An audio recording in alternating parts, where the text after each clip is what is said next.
Hi fantasy managers and welcome to FPL Team Talk. Although this is all about the Euro Fantasy League, I've put together a wildcard side for the semi-finals, which I think is Matchday 6. So if you enjoy these sort of videos, please give it a like. Don't forget to subscribe. And in the meantime, let's go and have a look at the side I put together.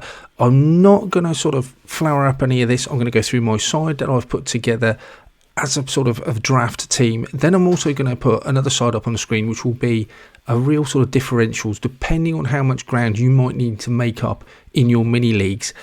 This is probably the side I'm going to go with. I will, of course, have the benefit of seeing late team news for that Spain-France game, and things might adjust with that. In terms of money, there just isn't a lot to worry about. The whole of the team fits in quite comfortably. Even the likes of Mbappe, I've got Kane on the bench, Van Dijk. I've got some quite expensive players in there, but I'm still well within budget. So money just doesn't matter. Obviously, I can have up to 5 players from the same nation in there. And we'll look at the captain's armband as well. So the only thing I suppose I have to just be wary of is that after this round I've got 5 transfers. So I just need to have a fairly even spread so that I know I can get 11 players out in the final. I don't need to worry about more than 11 because I'll see the team's news for the final in advance, and I can make my transfers an hour before kickoff if I need to. And I'm only going to need 11 players because I'm not going to be subbing anyone in or out once the game starts because it's the only match in the round. I'm sticking with Mbappe. It's not been brilliant in this World Cup, Euros, it has to be said. But just for reputation, he's still the main man for France. You expect him, unless he gets a knock like he did in the last game, to still play 90 minutes and beyond. And he's on pen, so it just makes sense. For that as well, for the first time I'm going to own Morata. Do think both games are going to be quite tight, you'd imagine. Even open games in this tournament so far have not produced a massive goals. It's just the standard of defending, I think, has been really high. So even when a side is quite open and attacking minded, defensively they're not giving much away nonetheless. Morata for Spain, I've also gone for because I think he's good for the minutes. Do think he has a goal threat as well. Williams has been brilliant. Luis, Fabian looks great goal threat too. And Rodri, he's done really well. Just his ball recoveries, if nothing else. He's obviously a yellow card magnet, but I think no one's immune to that. So I quite like him. And Saka, I think he looks great as well. Ball recovery is possibly a bonus with him being as a wing back as well. And Simon's in midfield I'm going for. He's picked up a few assists across the tournament.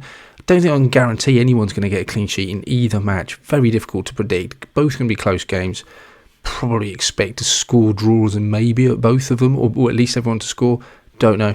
Theo Hernandez just very attacking. I think Koundé on the other side looks pretty good, and Cucurella as well. Uno Simon I've gone in goal, and Pickford, Dumfries, Van Dijk and Kane will come in on the second game, depending on who else is not scored in that first game. So the only thing I have to be aware is that Unai and my 2 keepers are just not playing at the same time, so that's important to bear in mind. Van Dijk, if he's on pens, possibly does he get the start? Does he get to take them? Could that be a real good shout? Mbappe on pens for France. I'm just going to put him captain's armband on. I do feel at this point of the tournament it's just a 1-game punt. It literally, I think you could go for pretty much anyone who's starting and make a case for them. I don't think there's too many obvious standouts. But when we have a look at the side, which I'll put on the screen now, that I've put as a bit of a differential side. In this side, you've got the likes of Griezmann, possibly as captain. So I've dropped sort of Mbappe, Kane, and Morata. So this is entirely made up of players that I think are potentially sort of differentials. At this stage, it's going to be hard to get any differentials because simply there's only 4 teams to choose from. But I do think Trippier, possibly if he's going to be fit, we need news on that. Nacho doesn't really have an amazing attacking threat, but not many people might own him. Olmo, you expect him to start, so he had a great game last week. Rodri, I still think I'd keep in. Nico Williams, I still think I'd keep in. Yamal, possibly. Gakpo, obviously not under, you'd say, a differential, but you could go for him as an alternative instead. And the keepers, I just don't know if it makes much difference which keepers you go for. I just think they're all likely to keep a clean sheet or concede as any of them are.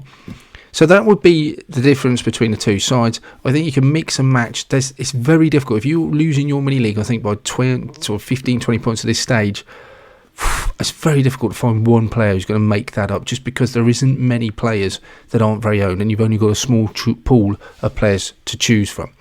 Okay, that's it for this one, guys. I hope you enjoyed it. Let me know your thoughts on whether you are wildcard and who you're going to bring in for your semi-final. In the meantime, we'll come back with our final squad later on next week. But in the meantime, make sure you hit that like. Don't forget to subscribe. Speak to you soon.